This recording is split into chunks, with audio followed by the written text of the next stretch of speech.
Great. Okay, well, hello everyone, and thank you for joining us. I'm Becky, and I'm the Chief Executive Officer of the English Association, and I'm really delighted to be hosting this session. So just a quick word about the English Association. We are a learning society and a subject association, which was founded in 1906 to promote, support and defend the discipline of English studies. We cover all stages of education, from primary and early years through to secondary and further education, to higher education and beyond. And we cover all parts of the discipline across language, linguistics, literature and creative writing. Events like this one are made possible by the fantastic contribution of our volunteer speakers. So thank you so much to Holly, Danielle, Janny and Matthew for joining us this afternoon. Our members also make it possible for us to keep these events free and open to all by paying their membership fees. So if you would like to contribute to the national conversation about English and help support our discipline, please do consider joining us. It costs just £53 to support our events and campaigning work for a whole year, and you get access to a range of member benefits, including online access to all our journals. Right, that's enough from me. So I'm going to stop talking and I'm going to hand over to Holly, who is going to facilitate the rest of this afternoon's session. Thank you. Thanks, Becky. Good afternoon, everyone. Thank you so much for finding time in your very, very busy schedules to come and join us this afternoon. I appreciate that a lot of you are in the planning stages and some of you are in that maybe nice lull after exams, but a lot of us are gearing up towards 24-25 planning, so appreciate your time. As Becky said, welcome to this afternoon's conversation around GCSE English resits. My name's Holly Barnes, Lomax. I work in an FE college in Derbyshire / South Yorkshire, and I've been teaching resits for around 7 or 8 years at this point. What I just wanted to do is just spend a couple of minutes just kind of explaining the thinking behind gathering voices. Really, the main part of the session is Danielle, Matthew, and Jenny, and that's what I'm sure we're all here to talk about. Um, Gathering Voices came from a bit of a grassroots idea of the fact that within the FE sector, we are seen maybe a little bit aside, but actually we know how powerful of a force that we can be in English and maths classrooms, and the English Association has been really great in allowing us to hold space to join together at some of these events. The notion of gathering voices is all about us coming together as a collective and working through some of those common challenges, common problems that we see in everyday classrooms. But really, it's about celebrating the fantastic discipline that we're a part of here as a FE. And just before, we were just sat in the lobby kind of talking about all of our different experiences, and that really, solidifies what we're here to do. We're also here to try and find a bit of joy in that hidden curriculum. So we know between us that a lot of our work is building resilience and confidence, and we don't necessarily get to measure those things, but how can we actually utilize that within the classroom and support that? And just general day-to-day joy in what we do with our job roles, I think, is really important. We're here to learn from one another. Every time I join these events or I meet new people in different spaces, I'm learning constantly of different ideas and different resources. And I really hope that you get some valuable input tonight, and I have no doubt that you will. And it's an opportunity for you to network because we are working in such different institutions, whether you're in maybe a pupil referral unit, maybe you're in a sixth form where you're supporting those GCSE resits, maybe you're in an FE college, a college that's around agriculture, vocational settings, wherever you are, everyone's welcome in this space to come and take part in this conversation. And I really hope that you take the opportunity to network with people throughout this session. So a really good way of starting that is to share your Twitter handle in the chat, or your LinkedIn profile, and start connecting with people across the sector as best as you can, really, because I tell you, it'll be the most valuable thing as well that you do. So we've got a little bit of a running order tonight. So we're going to hear from Matthew, then we're going to hear from Jenny, then we're going to hear from Danielle on the joys that they're having in their classroom and what's working for them for around 10 or 15 minutes each, with some time for some questions. And then following that, there'll be a thinking space, which is using a breakout room setting where there'll be people from the conversation right now, as well as our speakers will be in there to just kind of share ideas, hints and tips, and think about what you've learned from tonight's session. Or actually, is there anything you really want to know, or did somebody talk about something that might come up in marking and you think, oh, I just really want to tap into that a bit more. So this is for you to kind of think about your own development, and also, again, we can network in those spaces as well. I've just put a bit of a prompt there on what are your top tips for planning for the upcoming year as well. I know that recently I've had some great support from some other change makers that are in this meeting tonight. So big thanks to Pam Dale for coming and speaking to my team yesterday on Pearson. Um, and actually that conversation has been extremely valuable in terms of providing top tips for my team. So it's really great to be able to help one another.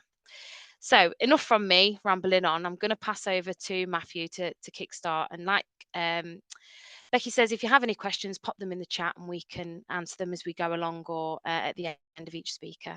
Thank you. Over to you, Matthew. Thanks, Holly. I'm just going to share my screen.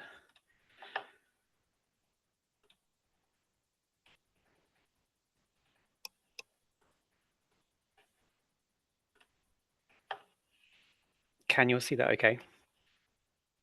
Yes, we can. Perfect, thank you. So I work at Abingdon and Whitney College in Oxfordshire. I taught research English for the past couple of years. And I'm going to share with you today 3 ideas to help hopefully engage your students in the classroom. I've approached this by thinking about 2 questions that we often have during our planning and reflection time in the past year. First is, how can we motivate and engage our students? And secondly is, how can we develop their independent thinking? I'm going to share with you 3 ideas I tried the past year that worked really well. First one is young writers, 100-word stories. Then I'll talk about the thinking environment and how to apply that into a classroom. And lastly, I'll talk about how to co-create a collaborative curriculum with your students.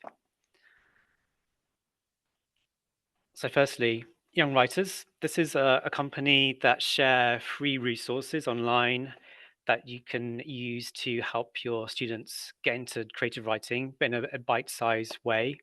So they run competitions throughout the year where they can write 100-word stories, which, Sorry, Matthew. Are we supposed to be seeing something on your screen?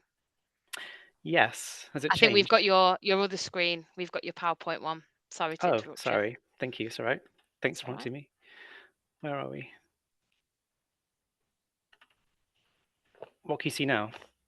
I can see your like PowerPoint slides, and you've Oh, just okay. changed it to motivate and engage. Let me start again. Sorry about that. That's okay. Technical issues are fun, aren't they? Let's see. That's it. Perfect. Perfect. Thanks so Thank you. much. Thank you. Thanks, Ollie. As I was saying, I'm talk through these 3 main ways to motivate, engage, and develop your students. And I was talking about young writers. The link's on the screen there. It's a company that runs competitions where students get into free challenges to write very short stories, 100 words. And the great thing about this is that it breaks the task down into a very bite-sized chunk. 100 words is quite manageable, but it's fantastic for enabling students to practice and perfect their punctuation skills, thinking about word choices, jumping right into the action of a story, and really helps them to develop their skills for creative writing, which in the AQA that I currently teach is a big part of the exam. The website runs 3 or 4 contests a year, and what's great about it is that there's the opportunity to get your students' work actually published in a book. On the right of the screen, you'll see 2 examples there, The Glitch and The Fright Club. They're 2 books that I had students' work published in this past year. And what's brilliant about it is that this really motivates the students to try their best, and the joy it creates when these books arrive in the post to get a free copy for every competition you enter. It's fantastic. That joy spreads out to the families, next of kin, and faculties across the campus and creates a real sense of achievement. And I use the 100-word stories to go back to throughout the year to look back on and either expand on into a longer piece or to show them how in the exercise they mastered these skills, and that's the skills they can do again in the exam. So it's really good for motivation, and it's a huge sense of accomplishment to see the work published in a book. So that's one main way I've used this year. Second one, I've applied the thinking environment. I know most of you are probably aware of what this is, but in case you're not, it's based upon a way of thinking called Time to Think by Nancy Klein. And it's a way to ensure that all your learners in your classroom have the opportunity to share their ideas in a structured way. I've used this mostly to kind of calm down those lively groups where some students have a very, very loud voice and tend to dominate, and also to encourage the quiet students to take part. How this works is you set some very clear boundaries, again, based on Nancy Klein's framework, where only one person can speak at a time, and it forces other people to think before they speak and to take turns in speaking in discussion. And as I said on the screen there, it ensures everyone feels valued, respected, listened to, and treated equally. I've used it in different ways. One way was to get discussions going about non-fiction topics to enable students to share their opinions on things. So, for example, we talked about tattoos and body art and how that might impact your career or not. And by running it in a structured way, students feel safe because they can see when the turn's coming up in the circle. They have time to think before they speak, and they know that everyone will be treated equally. It's brilliant also to generate ideas before you do a piece of writing with students. So again, if you're talking about nonfiction, it could be to talk about opinions, or if you're sharing a story prompt, you could talk about ideas from that image or that sentence to get them started with their writing. So I've used this a lot. I usually do it in 2 or 3 rounds at least. First round is always, how are you? Just students kind of offload a bit how they're feeling, and they can talk for as long as they like and as much depth as they like. And then we go into the main question based on the task it's going to lead into. I won't go into it too deeply, but you can ask me that later and I'll explain a bit more if you want to know more detail about that. Otherwise, you can look online, Google Nancy Klein, time to think, and you'll find a whole host of information about it. Sorry, Matthew, we can't see your slides moving. Oh, that's weird. I don't know if it's just frozen, that's all. What can you see at the moment? Youngwriters.co.uk No slide. writers. But I knew you had a Nancy Klein slide because I saw the book. I did, yeah, it was there. Is it there now? No. No, let me try again. Thanks, Ollie. That's okay. You've got some supporters in the chat. That's all. Thank you. They're keen to learn from you. Let's try it again.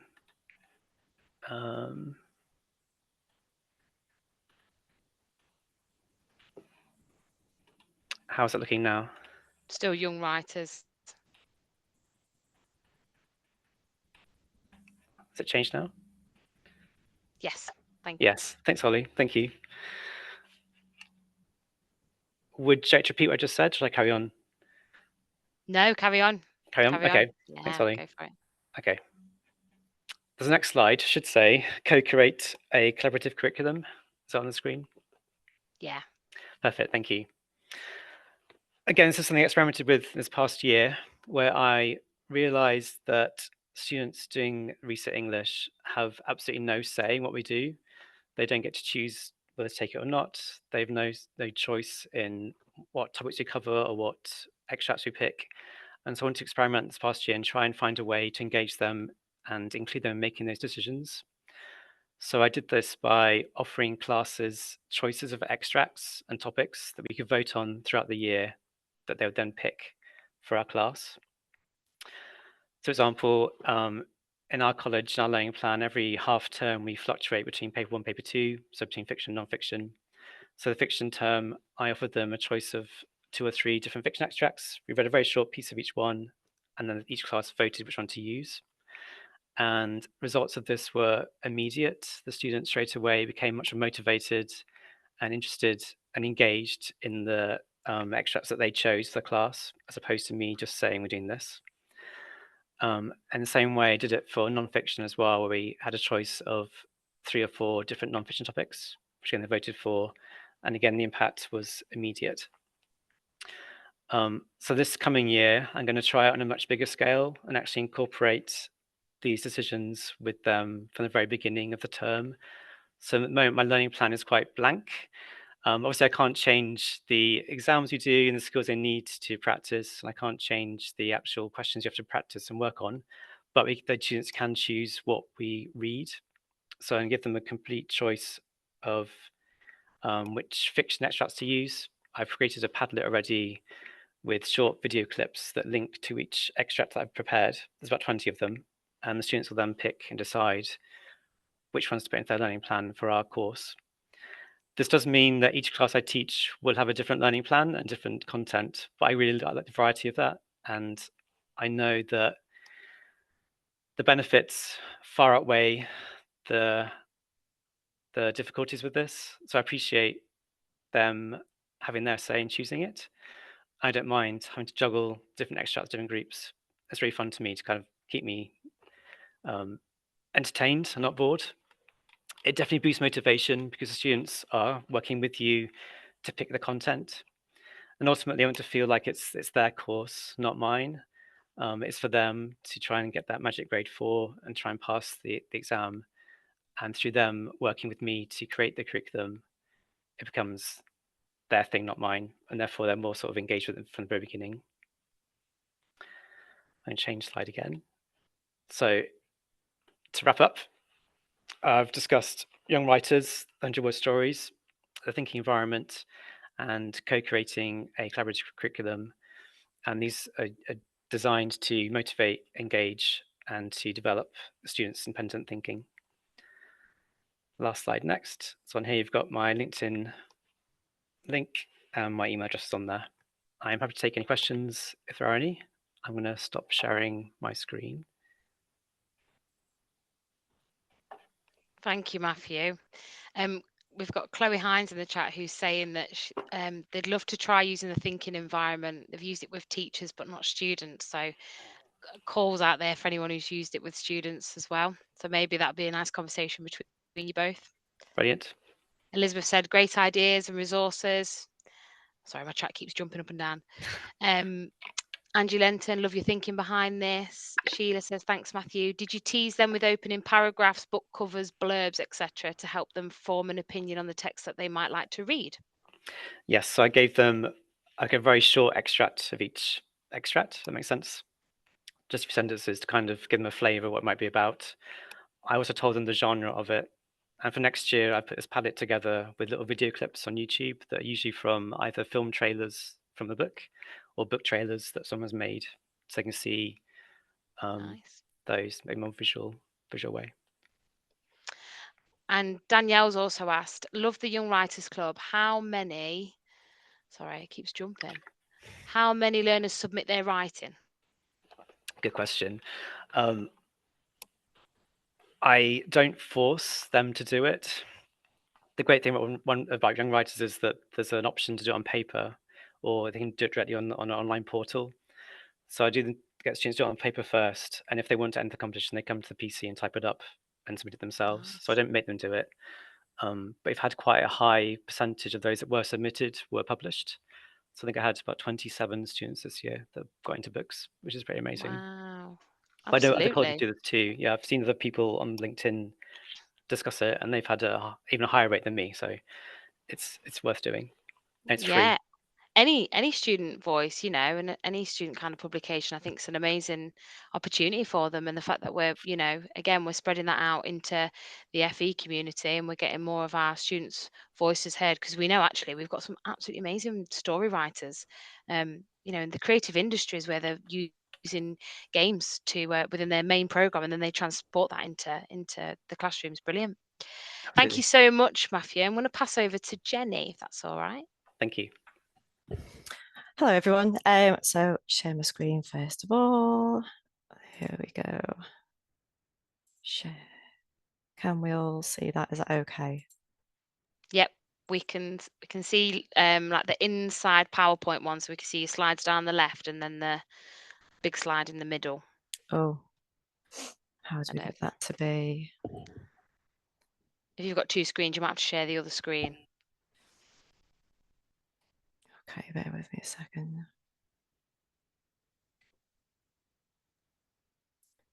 It was Welcome to those who have just joined us. So it might have just been a bit slow. So maybe try just what you did before, Jenny, because it worked for me. I could see big. Right, let's try it again. Share. Right, there we go.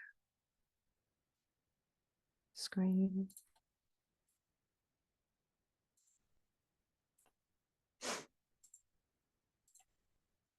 Any better? Yeah, I can see it now. Thank you. Just the main screen now, yeah, just the main slide. Fab. Okay. Right, afternoon, everybody. So I'm going to talk through the approach we started to refine in terms of our GCSE English, looking at it as a skills-based curriculum. And obviously that as a curriculum, it's quite skills-focused anyway, but we've decided to kind of maximise the simplicity of tracking skills. It helps with progress and working cross college as well. And then I'm going to put in some resources that I've started using this year to kind of link to retrieval and memory and things like that, because obviously that's important as well. So the intent behind the skills-based curriculum is essentially our students don't sign up to be writers. So our kind of job is to make them effective communicators in life and in work and what have you. And so teaching via skills just makes it relevant, accessible and palatable for these resitters, because obviously they come in with a certain mindset, as we all know, this kind of got to do it, and we try and move away from that, and that's where the collaboration across the college has started to kick in. So a couple of reasons why: obviously simplicity. So when they start college, they get lost in jargon, and that can be in our subject. Obviously they're doing maths as well, and in their vocational subject. And so we started to look at kind of how we present the skills and the information that they've got to learn to reduce the cognitive load, help with retention and retrieval and things like that. Because it's very easy for them to give up on something if something's going to go. It might be English because they just can't get their head around what they've got to do. Transferability obviously is important as well. And the next slide I'm going to show you is obviously looking at the command words and where they cross over into other areas as well, but to really highlight the transferability and relevance of those skills, and they're getting that constant exposure, not just in our classrooms, but across the college. And then obviously think about inclusivity. So if we narrow our focus on certain skills, that means they're kind of freed up to then explore those skills, and it reduces the overwhelm, because obviously a lot of students can come to us with various inclusion needs, and we need to kind of support those, but also support all our students at the same time. And hopefully that then leads to more confidence in those students. They've got a more secure understanding of how their work is marked by the examiners. They get to grips with that holistic approach a bit more. But actually what we found this year when we looked at example answers through some of the strategies I'm going to show is it gives them a bit of a boost, because there's certain things they can hook on to understand what those skills do and how they get them the grades that they want. And obviously it makes it easier to track progress, and also makes it collaborative in terms of planning both within the department and across the college. So some of the things you're going to see are very much part of the collaborative approach we have in our team, and it's starting to kind of work its way through the college a little bit more as the years go on, really. So how that looks in our curriculum. So you'll see this arrow through the slides, but this is kind of how we tried to narrow our focus so that everything that we're looking at is kind of linked back to this. And ultimately it's about making progress with those students. Once we've got the engagement, because we've got a simplistic approach, then that should show in the progress that they make over the course of the time that they're with us. So it started in a skills-driven sector, obviously a skills-based curriculum makes sense, because they sign up to do various different courses that are skills based, and what we found is that hook is there for us to capitalize on in terms of English. So Skills Sync, this poster on the right hand side, started before COVID, and it kind of had to stop a little bit because of COVID. Other things are more important, but it was in response to this, the things that students say in our classrooms, like, oh, I'm never going to use English, or I don't need this. It's that bolt-on mindset. And so what it does, it's condensed the GCSE curriculum into 10 transferable skills that are interchangeable across the reading, writing and oracy across our curriculum. But obviously that lends itself to the contextualization of in vocational subjects as well. And then you'll see that each of the skills is written as a lesson objective. So it's easier for vocational staff to drop it into their planning. So in their schemes of work and their lesson plans, they just need to tweak it and adapt it. And like those common command words means that staff are then able to see the value of the curriculum itself, because sometimes there can be that legacy of, oh, well, the staff might see it as a bit of a bolt-on as well as the students. So it then shows the value of those English skills in employment, because that's what we're preparing our students to do. To go into, and there's 4 core areas that are leading on this at the moment. So we're just getting ready for another phase of this next year. And it's interesting to see what those staff are finding in terms of the buy-in from students, but also staff as well in their own department, by using these 10 skills to kind of hook onto and actually demystifying the curriculum somewhat. It's not just about the GCSE, it's about these underpinning skills that gets them ready for work and life. So how we kind of approach it in our planning and our assessment and our progress processes all starts with our coded marking, and this has been evolved in the team over the last probably 4 years, and we've just simplified it. And what you'll notice as you go through the PowerPoint is that a lot of accent of green, which links to kind of how we then embed it. So these are two examples from our coded marking, and it's kind of what we use to assess and track progress, because we just use the codes to give feedback most of the time, and the students get familiar with that quite early on. Now they're presented in a certain way, so we always give the questions a title, because the questions are always the same. So we refer to them as the language question, the structure question in this case. But in terms of where the colour starts to come in, is the black elements are things they've got to have there. They've got to include those. That's the kind of retrieval and drop it into their responses. But the green is where they start to access grade 4 skills that move them. And then the key skills are the ones that link to the mark scheme. They're the ones that move them up the banding.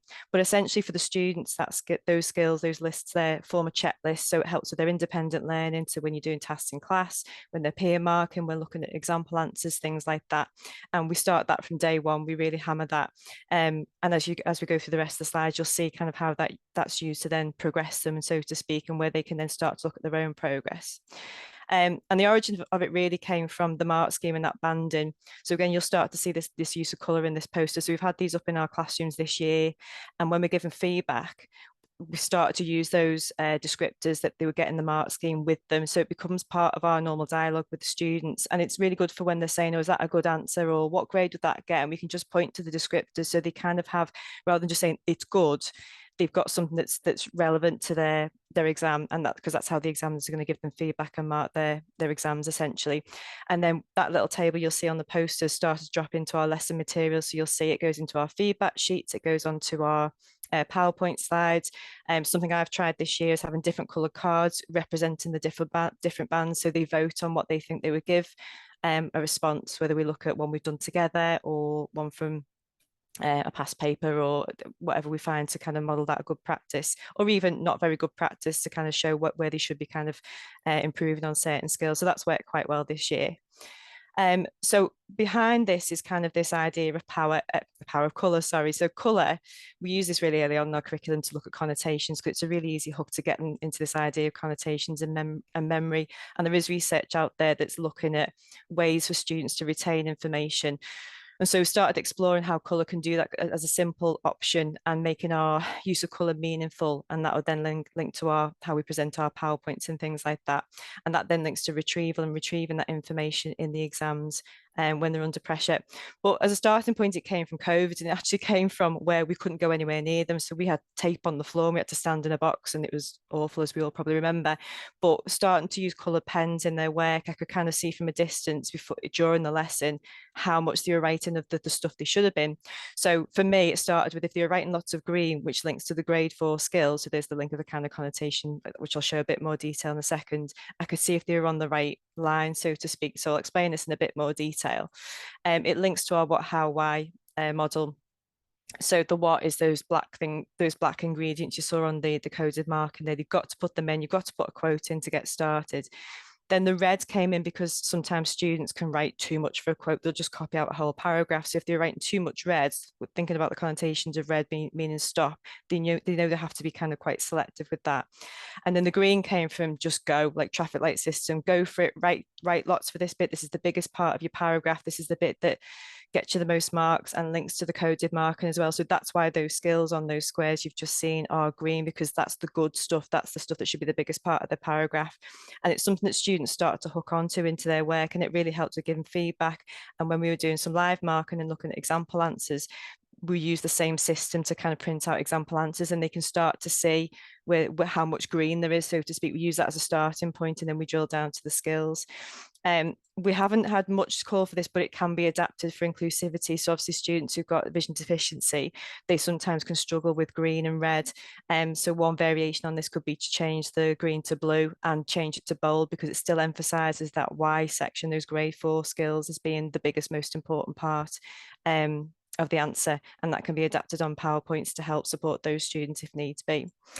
So in terms of how this looks in the lesson and the impact, this is one example where I've used it this year, and I've started to change my starter tasks and call them react tasks, because a lot of them, certainly with inference, they lack confidence in just having a go, and this idea that inference can be interpretation and what do you think and so on. So we've started to do that and to bring in that green in the PowerPoints, looking at it on a sentence level for consistency and simplicity all the way through.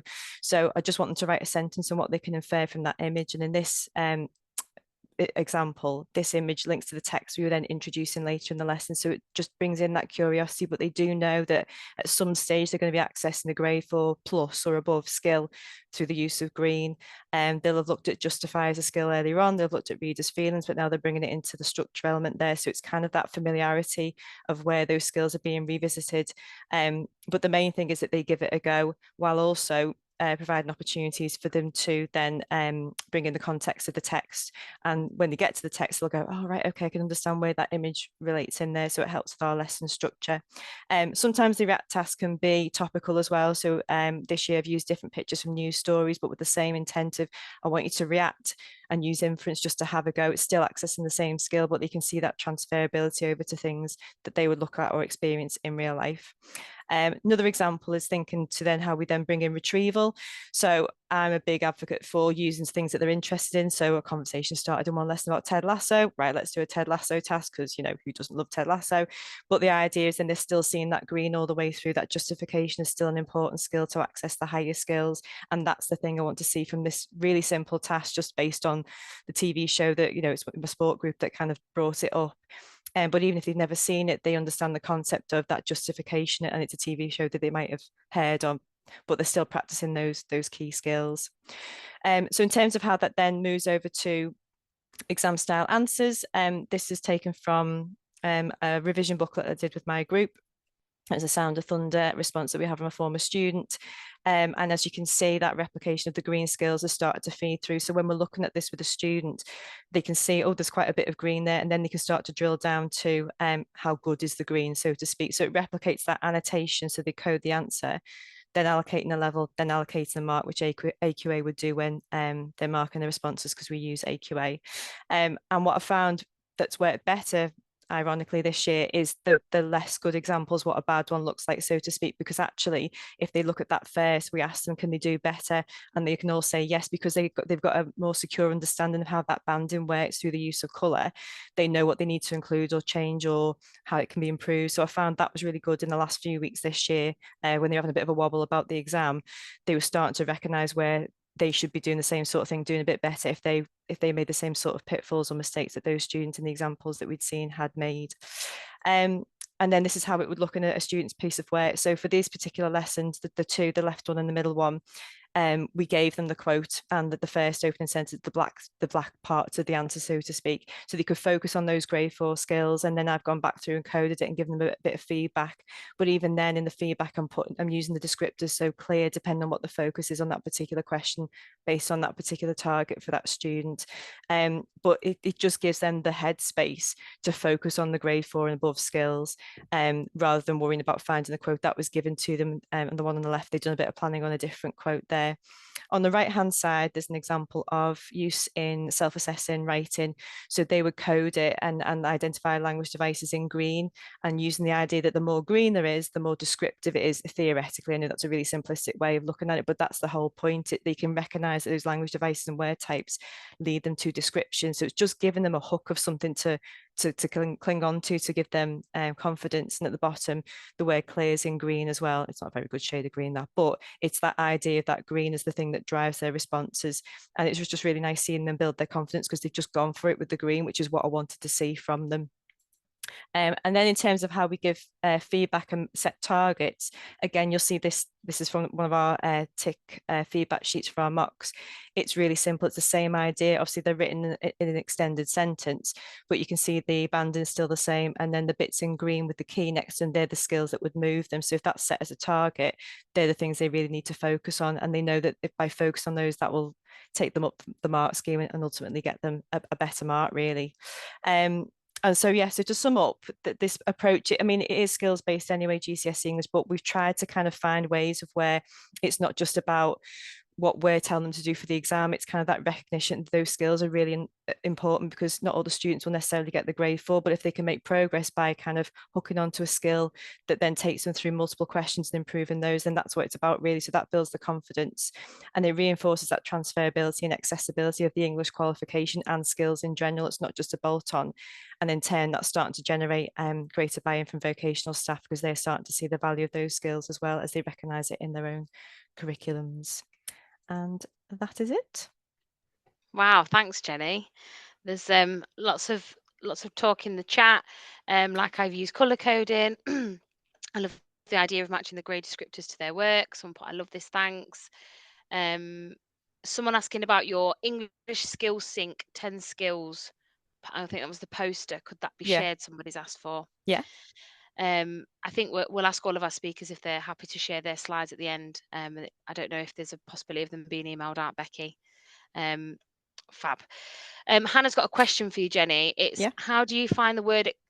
How do you find the word explain can be misleading? I've worked with many students from secondary school who have sent the prosperity to explain the plot language device. Is this where you use justify? Yeah, you're right. So I think what I found is you might have seen some of the answers if we use that kind of keyword. So if they're justifying, I want the word because. Explain, you're right, can kind of go off on a tangent. We stick with justify for structure because what they struggle with structures, they link it to language.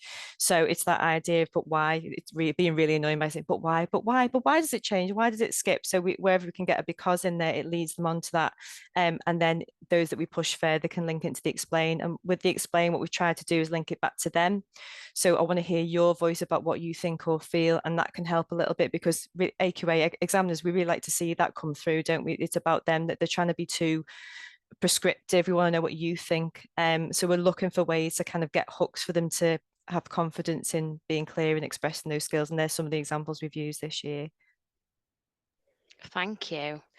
Thank you so much. Got any more questions for Jenny? Please feel free to pop them in the chat. And we'll pass over to our last speaker, Danielle.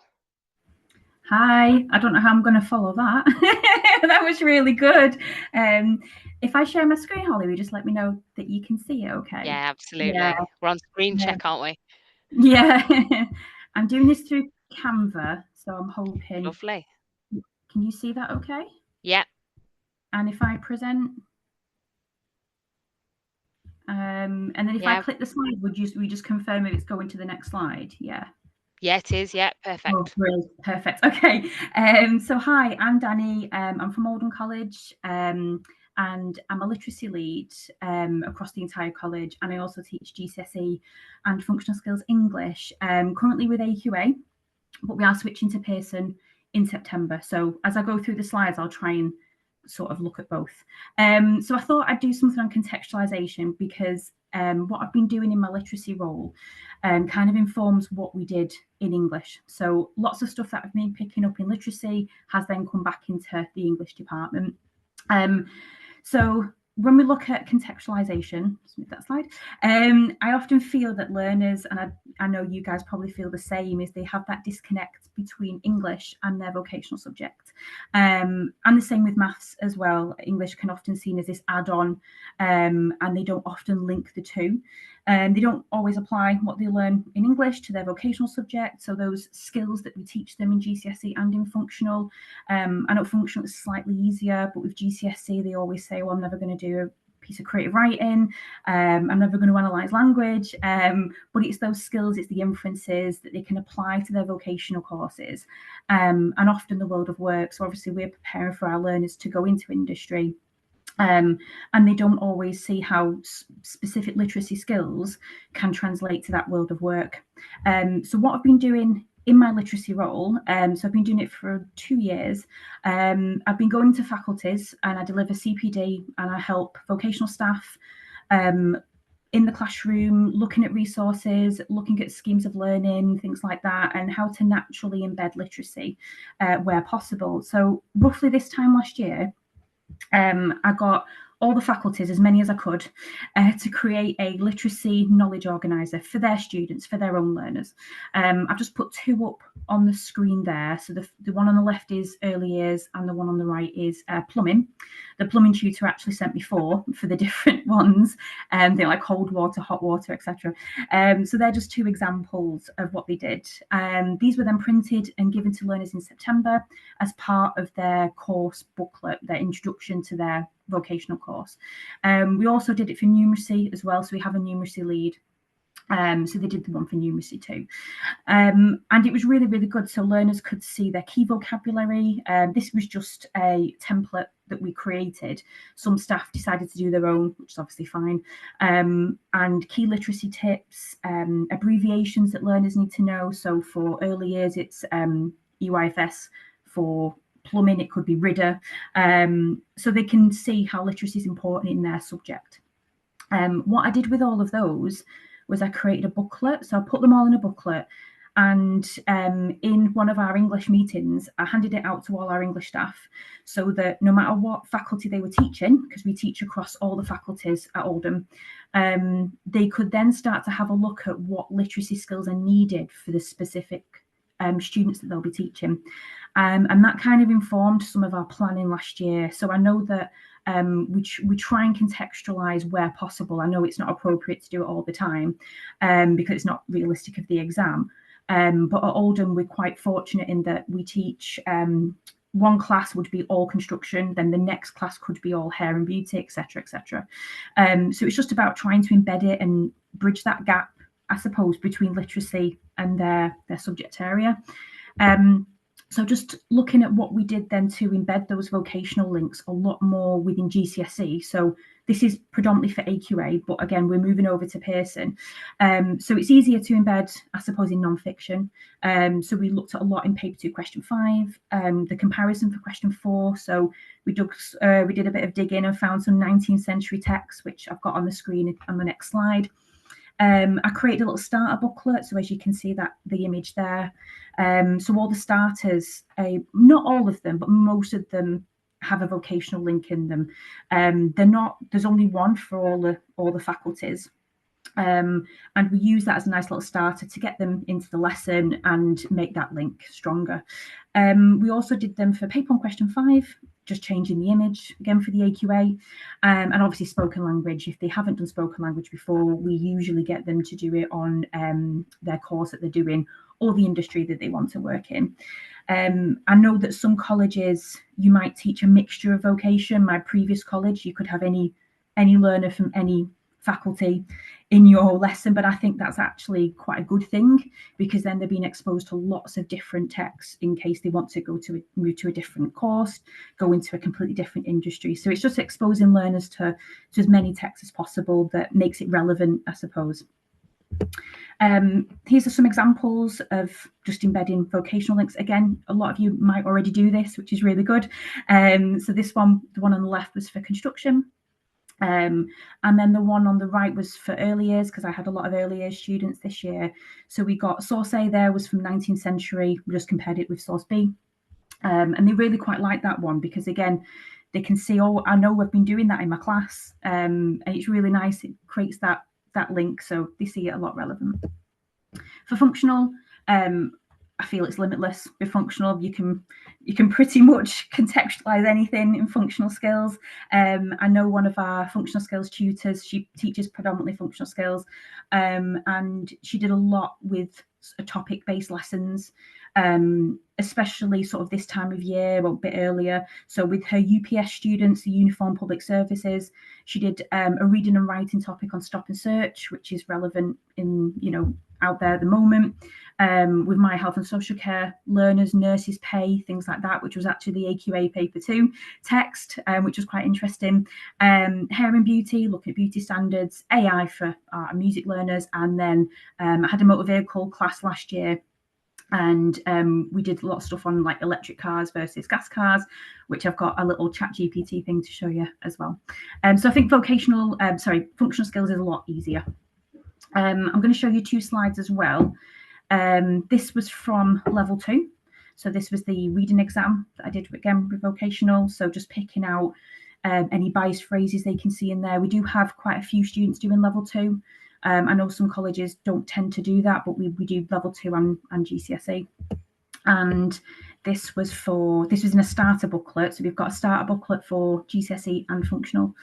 And this was from our functional starter booklet. And Salon 7 is our actual salon at college. So I just screenshotted that, put some reading questions on there, a little starter as they come in. And they really quite like that, because they've seen this before. They go on the website, they're in the salon. So it was great for business students as well as hair and beauty learners. I want to show you how to create something. I don't know if you use AI. I'm hopefully this works. So if I just come out of here, Holly, can you see that? Is that okay? Can you see that on ChatGPT? Yeah, perfect. So I'm massive on AI at the moment. Absolutely love it. I know some of you probably are as well, and I use it for a lot of things, but I found it massively reduced my workload, which is brilliant. So I just put on there, please create a short article on the differences between electric cars and gas cars. Use British English because normally with ChatGPT it does it in American. I put, please include 2 opposing opinions from contributors. Please include 5 facts, 5 opinions integrated into the article. Include biased, blah blah blah, some statistics and 12 questions. And then had to proofread it, but AI has just created this. It is a little bit longer than what we normally have in functional skills. So we use City and Guilds. So this is slightly probably longer, but I can cut it down. And then at the end, I've just put create 10 comprehension questions, include a fact and opinion, because that's reflective of the exam, and ask purpose with multiple choice. Again, very similar to level 1, level 2 reading. And ChatGPT just created it. You've got your purposes there. And then it gave me the answers, which I didn't ask for, but the answers are there, which is great. And so all I needed to do then is just copy and paste that onto a Word document or a Google Doc or whatever you want to use. And you've got a little resource then that you can use as a main resource in the classroom, or you can cut it down and do it as little starter activities, or however you want to use it. So I've used that for a lot of embedding of vocational links, and also used it for when I've gone out into faculties as well to say, look, this is how you can use ChatGPT for learners and promote reading, for example, or promote vocabulary, etc. Just go back onto here. Sorry, I know we're running out of time, so I'm going as quick as possible. Okay, so just the last slide then, just benefits of contextualization. Obviously, it increases engagement. They see English, hopefully see English as a useful subject. We're bridging that gap, so hopefully there's improved learning outcomes. I think for me personally, it's developed those cross-college relationships as well. I know that we work a lot better now with the vocational staff, because me and the numeracy lead from English and Maths are going out into faculties and working so much with them. You know, we support them, they just as much support us, and I think that's really, really key. Learners see that we work together, and we have the same interests and things like that. So we're really, you know, pushing literacy and numeracy as well, and obviously it's preparing them for the real world, so they've got that job readiness, you know. And then just finally, I know that contextualization can't be done for every single lesson. So I've just put there that, you know, a balance must be struck between what's realistic of an exam and then obviously what's relevant to their vocational setting. We can't do it every lesson, but just embedding it every so often, making those links, hopefully will increase learner engagement. And that's it. I've gone through that as quick as I could, Holly, for you. No, you're all right. That was brilliant. It's really great to see some AI used as well, because I think that you know, typically in the world, AI is being seen as a positive for some educators and maybe a hindrance for other educators. And actually what you've done there is you've just shown a really nice way of cutting some workload out for some people. And I think, you know, that's how we need to be thinking about utilizing it. And you know, if that can really help us in the classroom, then yeah, what else can it be able to do? Lots of comments in the chat. That was great. We use ChatGPT, but never thought to create an article. A great approach to using functional skills level 2 learners. Topic-based lessons. Fab. Love the knowledge organisers.